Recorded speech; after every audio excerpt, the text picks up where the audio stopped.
Hello everyone, welcome to our webinar from SafeLine. Hope you had a good morning so far. Let's try to make it a little bit better. We are going to talk about the SafeLine LYNX app today. As you all know, the SafeLine LYNX app, or you don't know, is our app where you can program SafeLine products by Bluetooth. Before we actually begin the webinar, make sure that you hear us right. If you don't hear us or there are any problems at all with the webinar, just leave a comment in the Q&A, which is already open. If you have questions throughout the webinar, just post it there. At the end of the webinar, we will try and answer the most common ones. Also, we will send you the recording afterwards to your email, and please complete the exit survey that is attached to it. We take a lot of feedback in and we try to do something with it so we can make the experience even better in the future for you guys.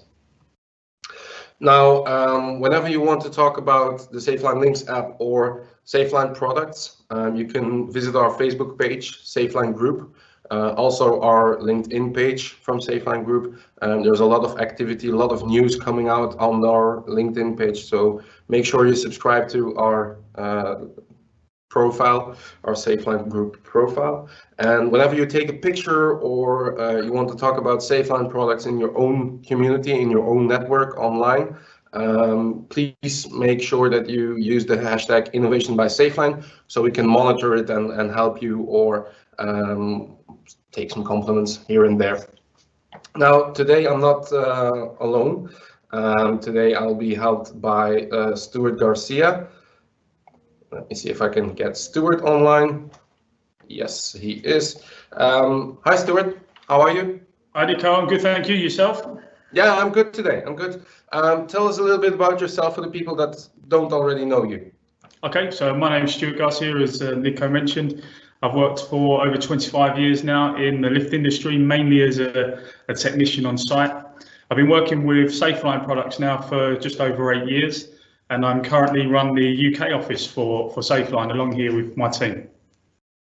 Okay, good.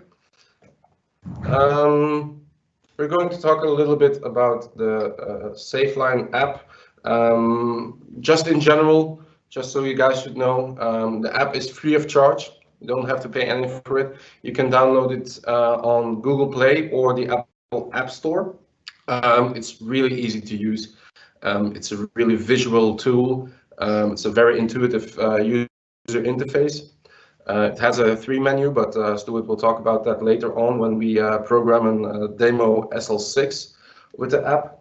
And the benefit of it using the app is that you save a lot of time on site for programming or even checking up on a SafeLine product that has the Bluetooth capability.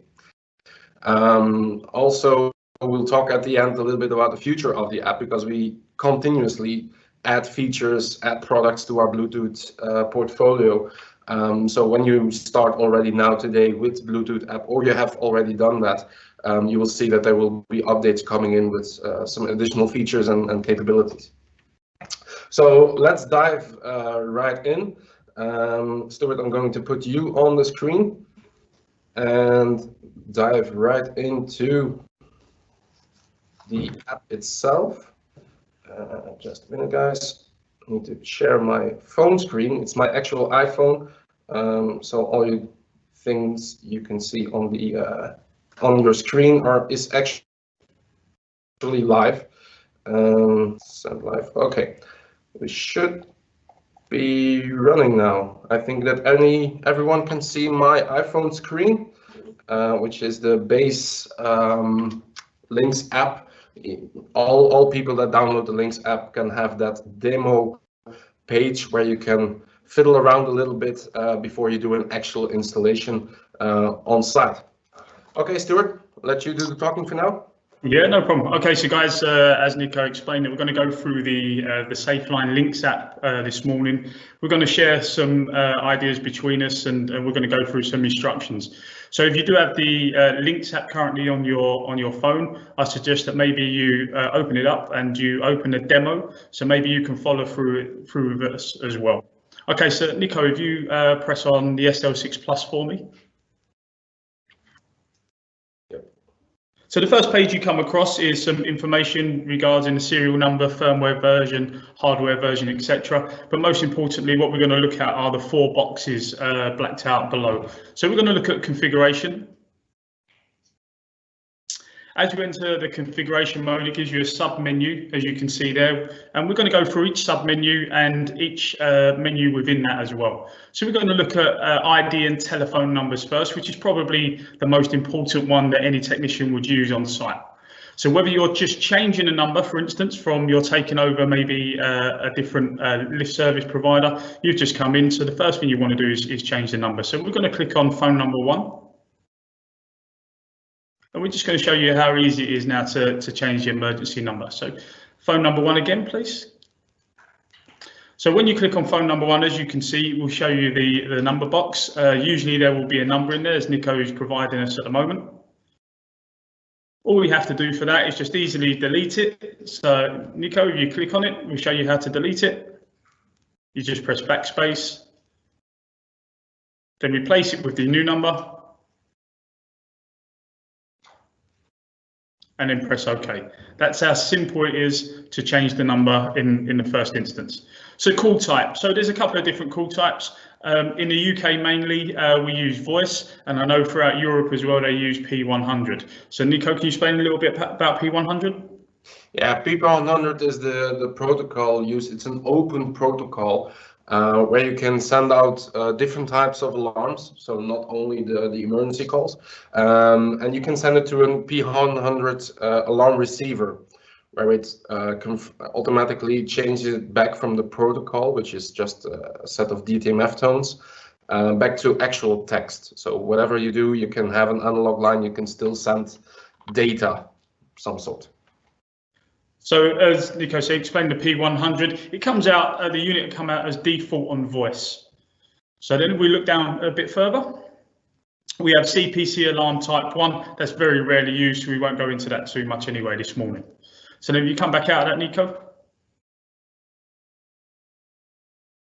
Again, as you know, you can have up to 4 numbers on any SafeLine unit. So exactly the same process for phone number 2, 3 and 4. Nico's just going to run through it, change the number, press OK. That's now submitted, and that will be stored in the unit. Then we look down a bit further down the menu structure there. You've got LMS alarm. So the LMS alarm is for lift monitoring. That's what we call it. So basically, it's the phone number that you can do to receive alarms such as battery failure, mains failure, or should there be a problem with the microphone or speaker. That's the sort of information you would get back by receiving an LMS, putting the LMS alarm number in. You would need a SafeLine call center for that, which is a SafeLine SL6, to use that number. But as you can see there, it's just very, very simple once again to enter the number. So the LMS alarm type, call type, if you click on that for me, usually that's P100, but you can also use it on SMS and CPC and IP100 again. So if you come out of that for me, Nico. Then we have test alarm, probably one of the other most used features. So that's your 3-day alarm test that we look at. So the test alarm number, again, very, very simple to put in. So that'll be your number that will receive the test alarms. Then we have the test alarm call type. Again, in the UK, we would normally use the caller ID in this situation. Do you use the same in Europe, Nico? Yeah, we have several customers that use, for the test alarm, they use caller ID, and for the LMS, they use P100. Yeah, that's the same here. Yeah. So then we go to test alarm interval. So now these are the number of days between each test.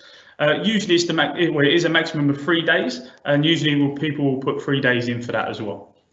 As you can see, very easy, just enter the number 3, press OK, and it's stored. Now we also have a test alarm interval for hours. So you can actually test the alarm every hour if you wish to do so. So just put it in there. Normally it's on 0, but you can put 1. Press OK. So now that will test the alarm every 1 hour. What I will say is that if you're doing that, you must turn off the number of days.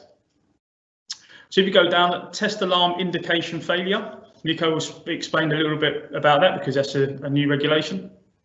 Yeah, it's according to the new EN 8128 regulation. If you want to learn more about the regulation itself, I did a webinar in April or May, I think, completely about the normative. But the normative asks that if the test alarm failed, or you didn't set it up, you didn't program it like we did now, it will give a failure indication on the voice unit in the cabin. Then it will flash the green and the yellow icon separately for 1 second. So 1 second green, 1 second yellow, and so on and so on, just until someone resets the unit or the next automatic test or the 3-day test succeeded. Okay. So if you come back out of that now, please, Nico. So then we look at the alarm object phone number. So if you click on that for Nico. Mm-hmm. So the alarm object phone number is it's quite simply put it back in again, nice and easy. And then press OK, and that will store that alarm object phone number as well. As you can see, the P100 number there below it is the unique identification number. This has to be 8 digits long, and it must be unique for each lift. We usually put the serial number of each SL6 unit as the unique identification number. Again, we go through CPC and Q23, very rarely used, we won't speak about that much. And we have the IP100 number, which is coming out shortly, which Nico will explain briefly about. Yeah, so the IP100 protocol is the same open protocol as the P100, only on IP. So in the future, we will transfer the analog telephones as we know today towards the 4G, especially 4G modules, and we couldn't have IP100 protocol. Now, why is this important? Some of you already heard about our cloud solution, Orion. Well, in order to have a communication between an analog SL6 as we have now towards something that is completely digitalized as a cloud system, we need an IP protocol, and for that we will use the IP100 protocol, which is still in progress. I think they're finishing up this quarter somewhere, but we will talk a little bit more the IP100 solution whenever the cloud solution is being presented on the webinar, which should be by the end of this year actually. So place it in your agenda, subscribe to our LinkedIn page, you will see more news about that. Okay, great. Can we come out of that, Nico? Yes. Okay, so now we're going to look at the alarm features in there. So the first one is alarm button, very simple. So that's your alarm button delay. So that's the time it takes you pressing the button and that the call is activated. So very simple again, most people, it comes out as default as 5. In the UK, we set that to 3 seconds. But I do know in Scandinavia, they also set that to up to 10 seconds. Break call in progress at new alarm. So this disconnects a call longer than 60 seconds at new activation of the alarm button and calls the next emergency number. So that's pretty self-explanatory. Normally default that would be on also. So have you come back to that, Nico? Yes. So we have voice messages. So now you can activate the distress message in the car and also the alarm message to the operator. Now, at the moment, we can only switch it on and off via the app, but I know hopefully by the end of this month, we'll have the update where you'll be also able to send the actual voice file via a little lead that Nico will explain in a minute, straight to the unit as well. So we come back from that. SMS. So now if you have a GSM unit anywhere, you are able to send an SMS text message along with a voice call. So on this instance, you would want to press it on the start of alarm. So you look at start of alarm destination. That will be the number of the text message you wish to send. So Nico would put the number in, nice and easy. You press OK, that will then be stored. Then we can have up to 3 numbers in the GSM unit to send. Start of alarm text, you can be whatever you want it to be. I think it's up to 128 characters. So you can put normally the lift emergency telephone, and you would put the address in there as well. So not only will you get the voice call, you'll also get the receive the text message. So we come back out of that. Then we have LMS input 1. So as you know, on the SL6, we have 2 inputs, and we can use them for pretty much whatever we want. The LMS input, on this instance, we already have the number in there from the previous screen. And then we have the destination again, up to 3 numbers again. And this is for text messages also. And you can do that on LMS input 1, 2, and 3. Press OK. These inputs can be used for whatever you want to do. So, for instance, you can use it maybe for a float switch in the pit, maybe an out of service relay to connect to the unit, or maybe anything else that you may be able to think of. It can be completely anything. So periodic SMS messages as well. You can set a text message up so you receive a periodic text to say if the unit's still available or that the message line is still open. You can set that up to 0 to 30 days as well, I believe. Oh, 99 days. Yeah, we have some customers that put it on 90 because after 90 days without traffic on the SIM card, the SIM card automatically closes down. Okay, so we come back out of that. Yes. And again. So then we're going to look at messages to send. So when is the time to send these messages? So start of alarm, start and the end of alarm, and I can't see the bottom one at the moment, Nico. That's just cancel. That's just okay. So we would normally set these at the start of alarm. Some customers would choose to also send another message once the alarm has finished as well. So reset active alarm after successful call. Nico will explain a little bit more about this one. Yes. Before this year, so by the end of 2019, we changed the default setting of this. Why? This setting allows the SL6 or whatever emergency telephone to reset after they had a successful communication with an operator. Now, why did we change it? Well, it's all because of the EN 8128 normative.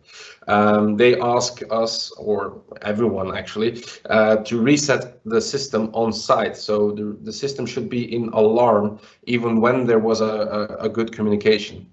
Now, there is a little loophole in that rule that states that you can do a reset from distance as well, meaning that you can choose for it to have it on, and that enables you to just lay down the phone or press the hash key to end the communication with the cabin, with the lift cabin, and then the SL6 will automatically reset itself and go back into a standby state.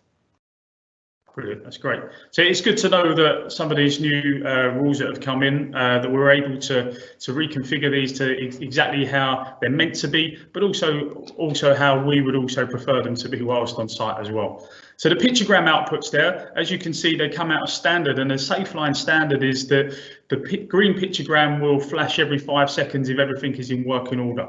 However, if you'd like to go strictly EN 8128, you can just tick the box and it will send that onto strictly EN 8128, which would mean that the pictograms would only activate once a call is pressed.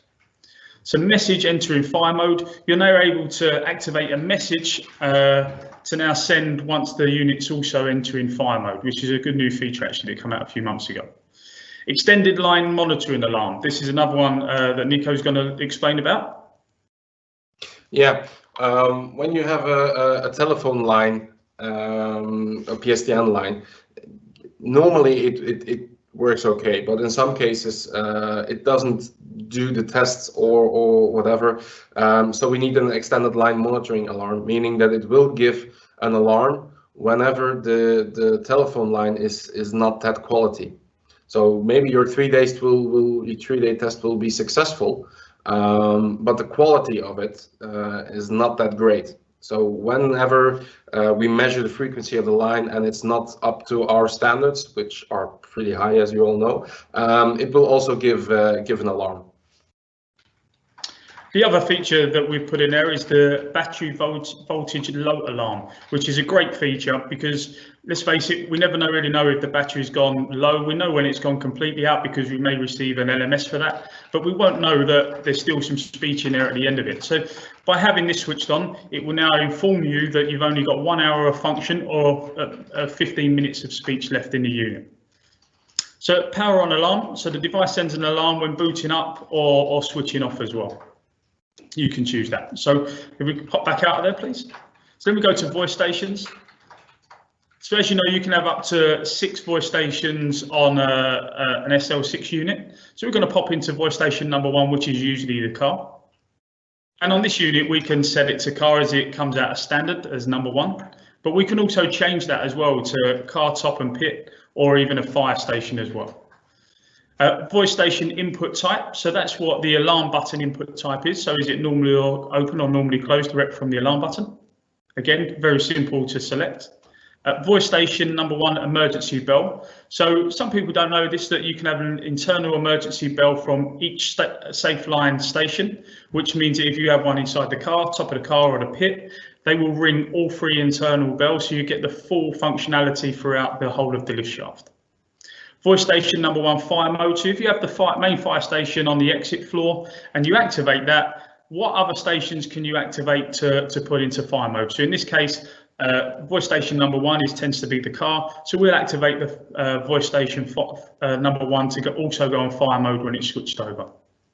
So voice station number 1, hands-free mode. Again, Nico will explain a little bit more about this. Yeah, this is all to do with the voice switching.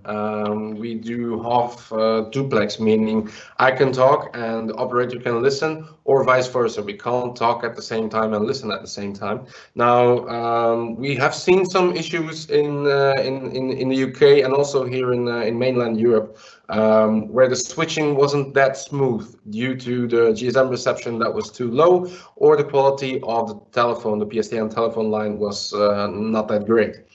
So in order to change that a little bit, we added in hands-free mode 1 and hands-free mode 2. These are two ways of switching. It's a real technical detail that I'm going to spare you guys, but basically it is just another threshold on which the SL6 decides to switch over from operator side to cabin side. By default, it's hands-free mode 2. That's the default setting. Okay, so we come back out of that. As you can see, you can do exactly the same in all voice stations as well. If you go to voice stations number 2 and 3, they're normally set as car, top and pit. Number 4, 5 and 6 are usually come out as fire. We pop back out of that. Then we have emergency light, car, top and pit. So some of the new units now come with an LED halo on some of the larger buttons, but they also come with some emergency lights actually built into the units as well. This is where you can switch them on and off. Hands-free background compensation. Again, that's a little bit, Nico's just explained with that as well. So if we pop back out of that, Nico. Then we're looking at the inputs and outputs. As you know, the SL6 comes with 2 inputs and 2 relay output functions. The inputs, again, can be used for whatever you need to use them for. Alarm button, it does give you some basic ones there, the filter, LMS, SMS, maintenance, fire mode, alarm button, call delay, and you just need to set it to what you think is best for that installation. The relay output, the input 1, you use it as a LMS code if you want. So that code is directly available on your SLCC as well. If you need to know a little bit more information about that, if you have an SLCC, then you're quite welcome to get in touch after as well. The input value, so you can change that to minutes, seconds, and you put in exactly what you want. So if you want it to set up the 20 seconds, that means once the input is received, 20 seconds later, or 20 minutes later in this case, then it will send an automatic message out as well. We come back out of that. That's also the case for input 2. So the relay function, as you know, we've got 2 completely configurable relays as well. As you can see there, we've got alarm status output, battery failure, pictograms, activate via DTMF 8 and 9, emergency bell. It's probably most used for an external emergency bell where the voltage is completely different from the SL6, or the pictograms to drive a TFT screen. Yeah, we pop back out. Then we're going to look at calls. And then we have detect dial tone. Now, sometimes a dial tone is a little bit strange, the frequency is a little bit strange, and the SL6 will not recognize that as a particular dial tone. Now, by switching that dial tone off would mean the SL6 would automatically dial the number regardless whether there's a dial tone there or not. That way, hence, it can be a good a little diagnostics process where it can make that call regardless whether the dial tone is a great frequency or not. But it comes out as off. It comes out as default as on, and every now and again that you may need to switch it on if you're having any issues with trying to make the initial call. So maximum outgoing call retries, I think his default is 12. Is that correct, Nico? Yes, it is. Its default is 12, and that's the amount of times that the SL6 will try to make that call for. It would always skip again to the next number, the next number, and next number, but it will try 12 times before actually saying, look, we're not getting nowhere, we're just going to switch down. Automatic answer after rings. So this is for incoming calls. This is default as 2, and this is how many rings it takes for the unit to actually answer the incoming call. Operator mode would normally be set to auto, but you do have some other features in there that are very rarely used, but you have EC2, manual, and Swiss M. I think this is when you can actually press a key on your phone to actually answer the call. Do you use that much in Europe, Nico? No, I have some Switzerland customers that use that, and they use it for the voice switching to do it manually. So instead of doing it automatically, they choose for pressing the 4 and the 7 key, then they can switch whenever they like to listen to the cabinet side or to talk. And you have configuration handset test calls. Nico explained about that. Yeah, so when you have a handset or the comm phone, as we call it at SafeLine, connected to your SL6, you can, when you pick up the line, it can automatically do a test call. It's some specific customers, I think, that they ask for it.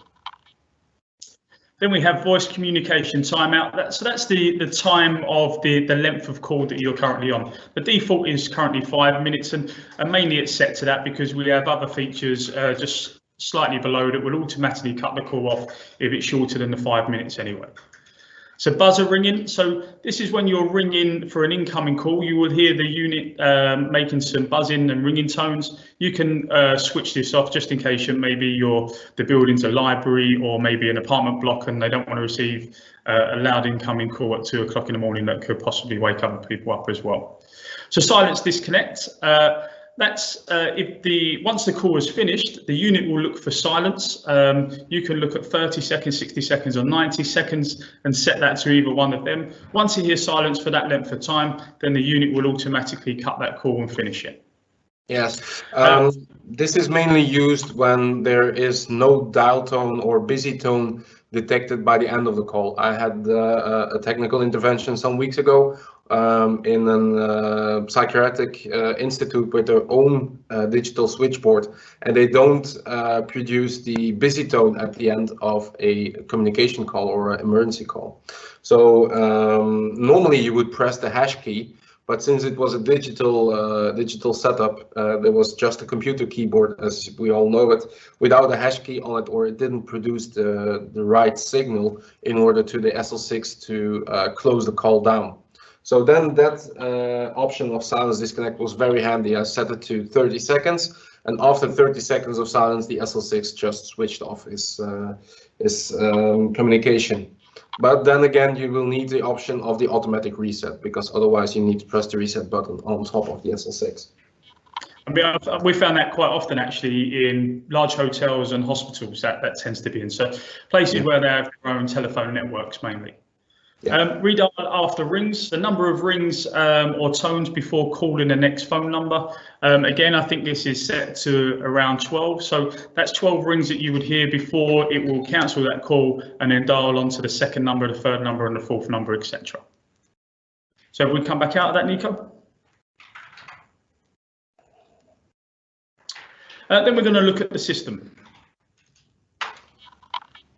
So firstly, as you can see on the system, we've got a couple of different functions here. So we're going to look at fallback.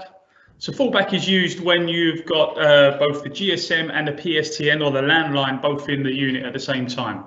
So now you can prioritize one or the other. So if you have a landline, for instance, maybe you want to set that as a priority, a PSTN. And if the landline was to fail, then it would automatically switch to the GSM unit.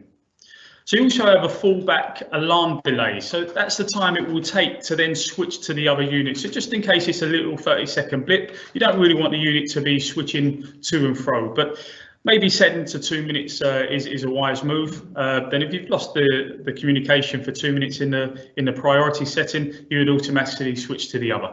Now, just to talk about a little bit about which other products that we can also configure with our LYNX app. Well, actually, every lift emergency telephone you can configure with it. The only thing that you need to take into account is the MX3 Plus and SL6 Plus have a Bluetooth chip on board, meaning you don't need an extra tool. All the other ones, even the older SL3000 and the MX2, they also have the LYNX capability, but you will need a Bluetooth dongle. We call it the connectable. When you purchase it at SafeLine, you just stick it in the serial port of your lift emergency telephone, and you also have the same Bluetooth availability as we already showed you up till now. Now, our floor displays, our LED dot matrix FD1600 display, and our TFT displays Leo 4 and Leo 5, well, they have a Bluetooth chip on board as well. So we can look into the Leo 5, also the same context. You can see the firmware version, serial number, and address that you can write into it. And then if you go further to configuration, you can set up the system, which is quite easily into the unit, and then you can choose which operation mode you want.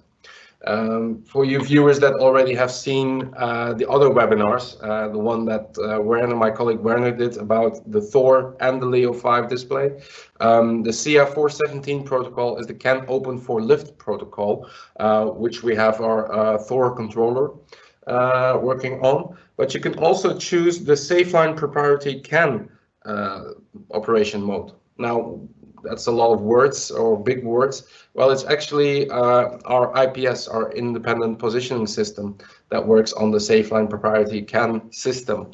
IPS I will talk about a little bit in 2 minutes. But then you can choose wherever you want you place the Leo 5 display. You can have it on the system, so SYS, that's actually if you place the TFT display in your cabinet, so you can see where the lift is actually at. Sorry, Nico, that's also, if you use the SYS system and place it in your lift controller cabinet, that makes it really easy then to put some inputs in direct from the lift controller straight into the unit as well. Yeah, exactly. You can have 2 in the car, so car 1 or car 2, and then you can have it on any floor you want. The main mode, again, you can choose several ones. The most used ones are the binary ones, or if you're working with the IPS, it will be the external position CAN bus system. If you have only one display in the car, which is here in Belgium, the most used one, so they place the IPS, they place a Leo 5 inside the cabin. You only need 2 wires, that is the power supply to the IPS, and from the IPS towards your display, and that's it actually. Then you need to press the standalone unit. So it will automatically shut down the other CAN bus opening. On the Leo 5 and Leo 4, you can just switch or connect one display to the other through the CAN bus. So it has 2 CAN connections on each display. Language, yeah, it's self-explanatory. Arrival trigger, you can choose whenever the floor will change or the arrival gong will sound. You can have it when the car reduces its speed, when the car stops, whatever you want. Backlight intensity, you can also change that one according to the light that is inside the cabin. Display reduced time. Well, that's actually when you want it on eco mode, so it will reduce its backlight, it will reduce its power consumption after a set of time. By standard, it is 1 minute or 60 seconds. This is okay for me. And you can also make sure that the display goes off, so completely black screen. It doesn't consume anything about except for the heartbeat. That you can also set in seconds. If you press it on 0, it will automatically be always on. Now, for instance, and I had this question before, whenever you place a display and it's not already connected and stuff like that, sometimes it happens that it's upside down. When you place it for the first time, it can occur that you didn't read the manual that good, or you don't configure it the right way. Well, you don't need to screw it loose again. You can just rotate it by the app, by the configuration. You can have it just upside down, 180 degrees, or you can also set it in portrait mode. It's what you choose. And then the hall learn turn on floors, that's most typically for our Leo 4, which is typically used on our for our floor display. You can also have the hall lantern there. Hall lantern, as we all know, is the direction that the lift is coming in or is going out to. Bluetooth configuration password, again, Stuart talked about it a little bit before normally. Just be sure that you do it in the first 10 minutes. Whenever you come back on site the next day or the next month or the next year, it's really helpful, because otherwise you need to power it down and power it back up again. And then, yeah, you don't save as much time as you would do it the right way in the first thing. For all you salespeople out there, we also have the demonstration mode, meaning if you enable it, activate demonstration mode, it will automatically run a recorded traveling sequence on the Leo 5 display. So whenever you have a client like a hotel group that wants to see whatever you can do with it, and again, Werner showed it in his webinar, which is online on our site somewhere. You can see whatever you can do with the Leo 5 display. You can show it to your customers, and they will be entertained and really into buying the Leo 5 whenever they get to see that they can customize their background. They can even put up pictures of their own rooms or offices or logos if you have an office center and stuff like that. Floors, you can have normally, you can set it up until 32 floors when you use the IPS system. Let's say that we have some 20 floors, and automatically you will see that you can go into each floor setting. And what is a floor setting? Well, that's the name. Whenever you have like a basement with -2, -3, floor 1 will be -3, then the lowest floor, but it will show 1 until we here change it to -3.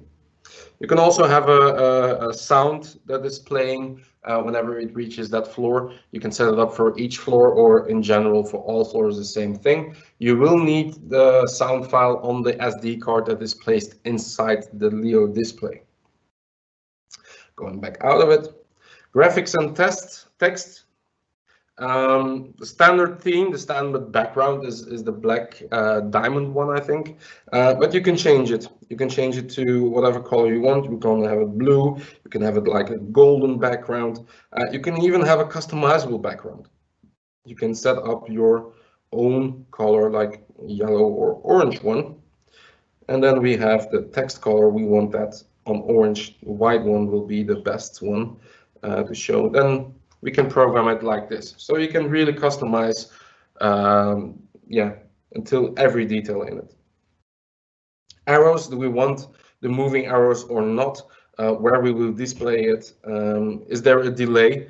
Sometimes it takes a little bit delay, or you want some delay because the cabin or the lift is going really fast in its fast speed, but really slow towards its final destination, and you can have a little bit of delay on that. Some other cool features. The one I'm going to talk about next is the show door animation in the car. Now, why would you do that? Because when you're standing in the car, you can see the door opening and you can see the door closing. Well, the door animation is not only that the door opens and closes on the display, it will also show a timer. And that timer you can use to see if someone is loading in some goods or persons or whatever. Then you can know, okay, I need to press the door open button, or bad luck, he needs to take the next left. So that's also a really cool feature. But as you can see, a lot of things that you can customize, a lot of things that you can easily customize with our LYNX app. And You can also have logo on the floors, name of the fixed logo. So if you have the logo file on your SD card, you just type in the same name as you named it on the file itself, and it will show your logo, your company logo, in the top right corner of the Leo display. You can also use some in and outputs on the Leo 5. You can also change the sound, not only the volume, but also the type of sound. Do you want music or not? Will you have speech indications? You can all set it up in the Leo display. So as you can see, a lot of configuration you can do. You don't need to do, but it's really easy by using the app. If you don't use the app, you will probably need a computer on site, which we all know is a little bit of a hassle. It's also a risk. I already had it twice. Also a risk of letting your computer fall to the ground. Then you need to buy a new one. An handheld device like an iPhone or an Android system is a really cool thing to use. Obviously, the app's been a revelation really for SafeLine users over the last few years. But as we explained before, that there are some big advantages also coming very shortly on the app. Do you want to explain a little bit more about that? Yes, so there is a new major update in the SafeLine LYNX app coming up, normally by the end of September at the latest. This will be at first hand an Android update, so for all Android operating systems. And what cool features we have in that one is that we now can do, can do a firmware update of the SL6. You will still need a cable like you do on the laptop, but you don't need to bring your laptop to the site again, risk having it fallen or falling in the pit or something like that. So every technician now with a smartphone, Android smartphone, can do the firmware update on site. Another cool feature that we can present is that you can now have a sound file, like the distress messages you talked before, and also the alarm message to the operator.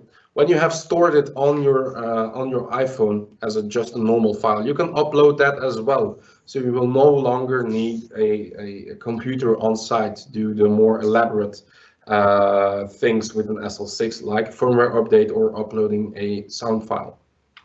And many more to come. Like I said before, keep an eye on our LinkedIn page. We will do an elaborate post about it, what the new features are, and who knows, in the future, especially with the IP100 protocol and the cloud solution, what else could we offer? I can maybe marketing will be mad at me now, but maybe we can add like a digital lift book. I don't know, Stuart. What do you think? Yeah, I mean that sounds really really intuitive to me, and something that I think that the customers will be interested in. One of the other things that we forgot to mention on the app is that you can upload your current configuration. You can save your current configuration and then download it, upload it to another unit. So maybe if you have 4 or 5 different units on site, you spend 5 minutes configuring the first one, you can just save that configuration and then you can upload it to all the others, saving you time, precious time on all the other units whilst on site as well. Whilst you also save them, once the Orion cloud service is up and running, those configurations will also be saved into the cloud as well. So if you ever go back to site and you want to you have to renew the unit for some reason, or you go to a different site where you want to use the same configuration, you'll be able to just jump into the cloud, download it onto your phone, and then put it straight into the unit as well. So some great features on the way with the SafeLine LYNX app and with the Orion as well. Nico? Yeah. I think we talked about mostly everything you can do with the app. If you want more information on features that are coming, or the features that we showed you now, or stuff like that, or somehow you don't manage to get into the SafeLine LYNX app, just get in touch with your local contact, SafeLine contact, and he will help you out.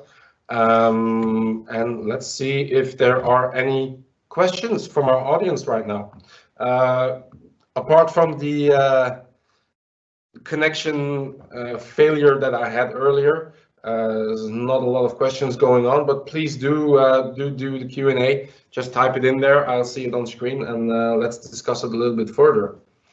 I don't know, Stuart, which function did you use until now the most on the LYNX app?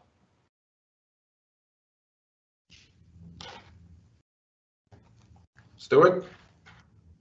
Yeah, sorry, I lost you there. Okay. Until now, because you worked with SafeLine products for 8 years, what function did you use the most on the LYNX app? Was it for the SL6? Yeah, for us, it was definitely the SL6. I mean, changing the telephone numbers and just the basic configuration is probably used more than anything else. And speaking to customers on a regular basis, we're finding much more of them are now saving those configurations and uploading them to the new ones. So if you're a particular company, you have a particular set of ways you do your configuration, they're just saving that now, and it's just saving so much time next time they're on site. But yeah, I mean, the more and more of the diagnostics is also being used now. I mean, that's a great feature that came in not too long ago, and we're seeing additional features added each time there's an update on them as well. Yeah, exactly. The diagnostics is for me quite helpful, because you can look at a glance and see already the most common problems that we have encountered due to the PSTN lines that are generally in quality getting worse, and also less and less available. I don't know how it is in the UK, but here in mainland Europe, we see that the PSTN lines are slightly disappearing. So we can take a lot of information from that already. Also, I think a cool feature is because generally we know, Stuart, you will know, SafeLine products, they tend to last like 16 to 20 years. We are already 25 years in the market, so meaning that if you have a configuration saved on that particular lift telephone, you can easily download it again in your new lift telephone. You don't need to reinstall, and sometimes you forget a setting. But now that you can communicate it and save it to the cloud and have it back in the new SL6, that's also a great feature for me, I think. Yeah, definitely. Now, I think I got one question. What does the DB special feature do? Stuart, so that's a great question. That is a great question. I mean, that's used for a particular customer actually in Germany, and that's for them only. Nico probably knows a little bit more than I do regarding that. That's for our German colleagues more than anyone else, I think. Yeah, exactly. That's for the German market. The DB stands for Deutsche Bahn, which I have seen that we have several employees from Deutsche Bahn following this webinar. So the special feature of the Deutsche Bahn is also developed for Deutsche Bahn. I'm not in development. I know they asked for really cool features as well, where we even didn't think about it, like the test interval in hours. That was one feature that Deutsche Bahn asked us to do, which we happily obliged. So they helped us gaining more features and more understanding in the market as well. So, but for this particular one, DB special feature, I have to come back at that one. What we normally do. Yes, Stuart. Yeah, I think they have a couple of additional components on their SL6 also, DB. So I think it might be an implementation of one of those rather than a standard SL6. Yeah, exactly. And what we normally do is after the webinar, we do the recording, we send it online, but we also make an overview of the questions that are asked, and then we answer them in detail, because, okay, Stuart knows a lot, I know a little bit, I don't have a lot of experience like Stuart, but to know everything is quite impossible at SafeLine, because we have such a variety of products to suit every customer, to suit every situation. So this is one that we will answer on our website later. Can you eliminate the SL6 voice switching problem with the LYNX app? Well, I can start discussing this here, and maybe Stuart can help me out a little bit later. is the voice switching problem is not actually due to the SL6. What I have found out is recently I had a lot of calls about it. That is all to do with mainly PSTN lines, that the quality is just not enough. On GSM units, it's probably that the GSM reception is a little bit low. Not too low so the SL6 can't make a call, but it's just on the low side. So the quality of the line is a very important aspect of it. Now, we also talked a little bit about the hands-free mode 1 and 2, and also have the background compensation option that you can enable. So you can regulate a little bit your SL6 to make the voice switching more smoother. Now, the main thing, and I think Stuart will know that, is volume. I come across a lot of installations, and Stuart, I think Ricky, your technical support guy for UK, has seen the same thing over and over again. The standard volume on our SL6 is quite high, and you need to regulate it a little bit to suit the condition, because otherwise you will create a background noise. So the SL6 thinks that you are talking to the SL6. But in fact, it's the loudspeaker that is too loud, so it picks it up again. So we really need to regulate the volume in the beginning as well. If you have hearing aids people in the hospitals and stuff like that, we also have products for them that can combine with their hearing aids. It's the hearing loop 1 and hearing loop 2. So you don't need to put up the volume to its max, because it will only make the effect of voice switching worse. So start with the volume, then if it's not sufficient enough, switch around a little bit with the hands-free mode. I don't know if you have any ideas left, Stuart? Yeah, I mean, the voice switching, yeah, we do get the occasional phone call regarding that, but we resolve it pretty quickly by going through the number of different features that you've mentioned there. The hands-free mode. There's a couple of other, if you're really struggling with it, there are a couple of other parameters that you can do off the comm phone or dial into the unit as well, which I think it's star 96 star, I believe. I'll have to speak to Ricky, but I think star 96 star, and you have between 0 and 4, and that's depending on how quick the voice switching goes. But I mean, with the introduction of the new 4G Volta that we've been testing here now for quite a while, and we've been selling quite a lot recently, is that we've noticed that the voice switching issue, if you like, the support calls for it have almost eliminated completely. Because 4G Volta is so quick in sending the voice data down the line, that the voice switching is almost irrelevant now. I mean, you don't notice it at all. That's why we're sort of pushing our customers quite a lot now to go to 4G Volta, because the quality of the voice call is actually 6 times better than a 2G voice call. You do notice a really, really big change, a really surprising change actually. And that's because the GSM networks have now developed so much over the last 18 months. So we've had 4G now for a good few years, but 4G Volta now has only been out really for about 2 years, and you're only seeing big networks now starting to implement it within their systems over the last sort of 12 months. But it seems to have quite large coverage now. So if you look at the top on the right hand side of your Android phone in particular, you will see where it says Volta. If you have that, it means your voice quality will be 10 times better than it, 6 times better than it previously was, and we're seeing that in the SL6 as well. Yeah, exactly. It was a really eye-opener for me when I tested it the first time. It was even better, like we're talking now, Stuart. It's like standing next to each other if you're talking over the phone with Volta capability. Yeah, really cool one. Definitely.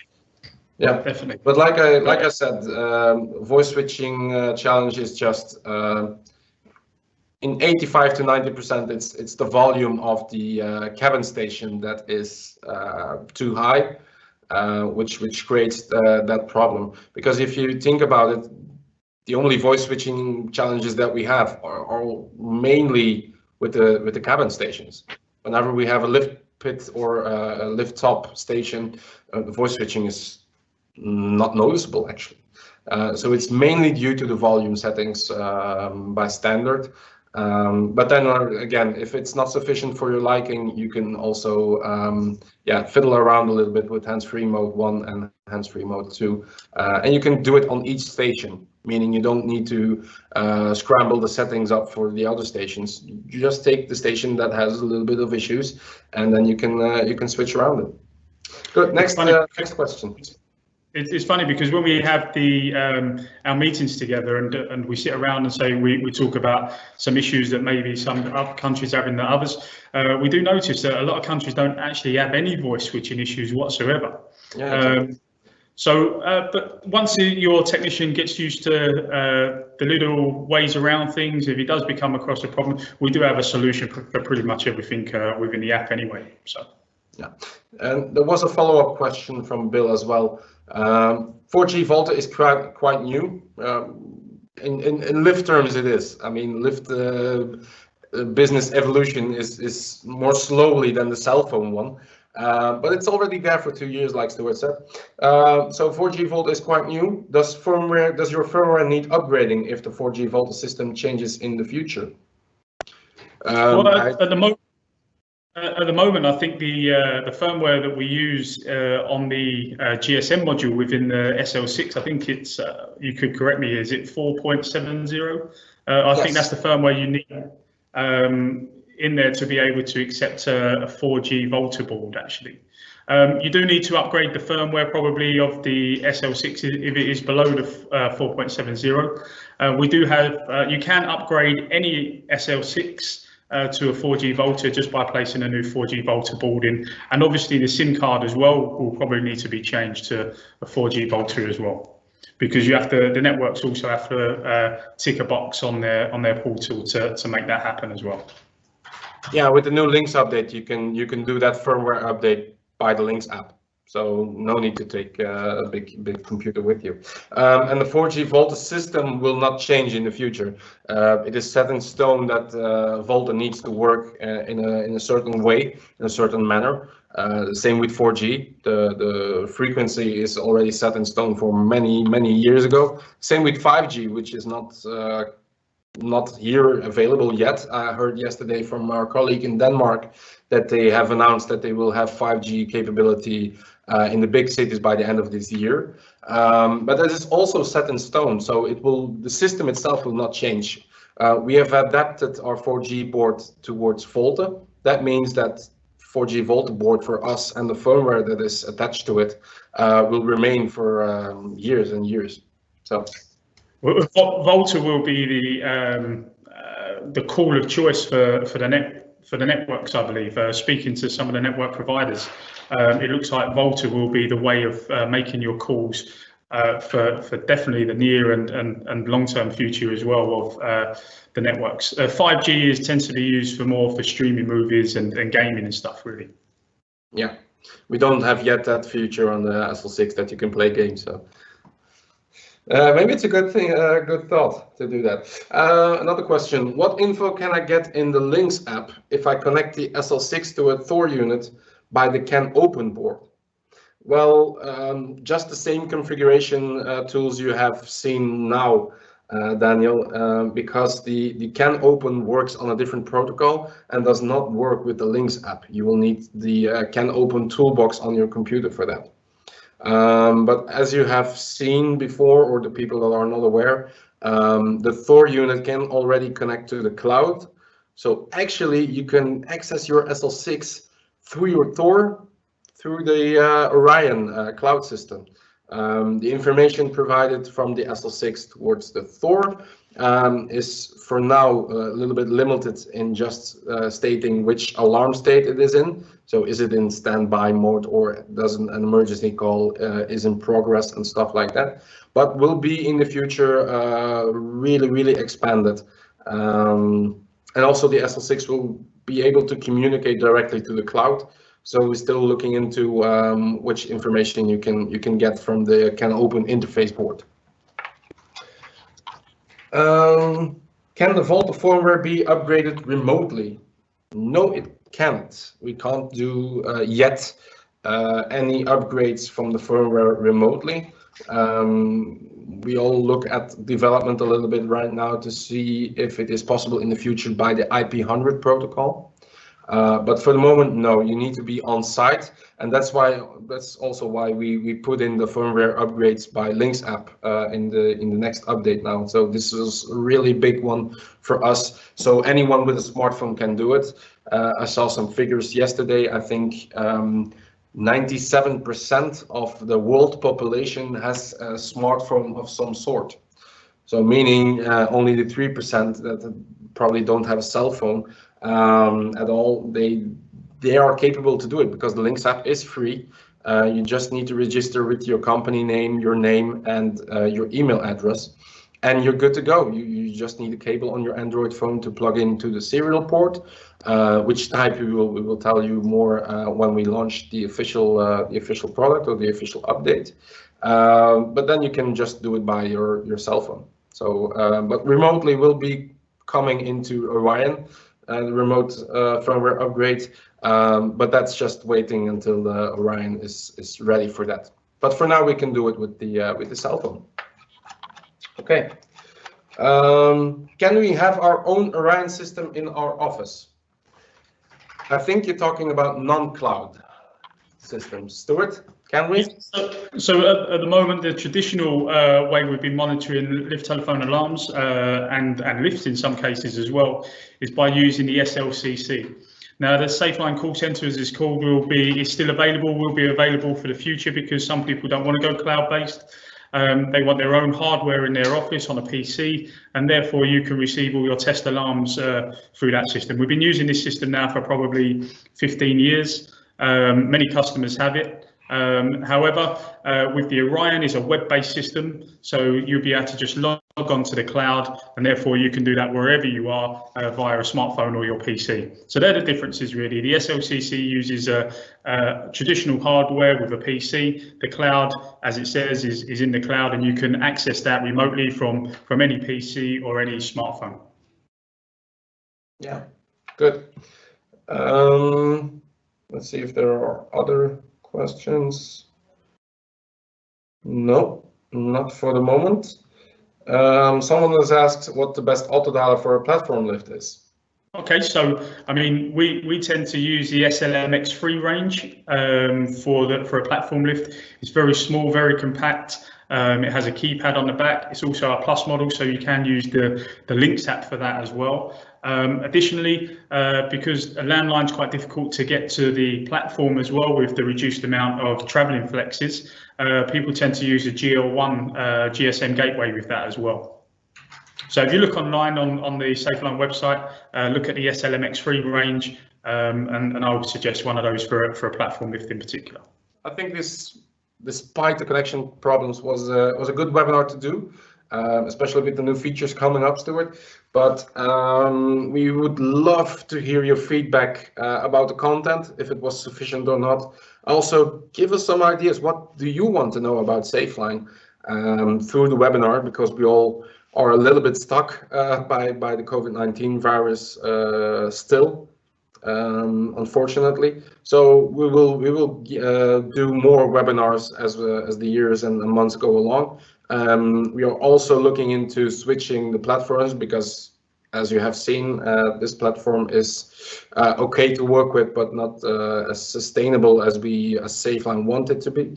But please fill in the exit survey. We will much appreciate your feedback.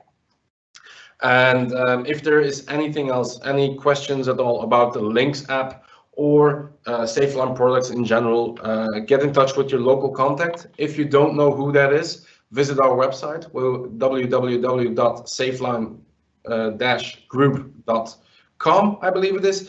There you can click on to local SafeLine or something like that, and you can see who your local contact is. We are much happy to help you whatever problem you have or whatever question you have. Okay, Stuart, thank you a lot, Stuart, to help me out today. I hope you enjoyed it as I did. Great, I really enjoyed it. Thanks for letting me join in and assist you today. So yeah, very good. No problem. And to all of you who are still viewing, thanks a lot for watching until the end, and we will hopefully see you soon again. Bye-bye. Thanks, guys. Thanks very much.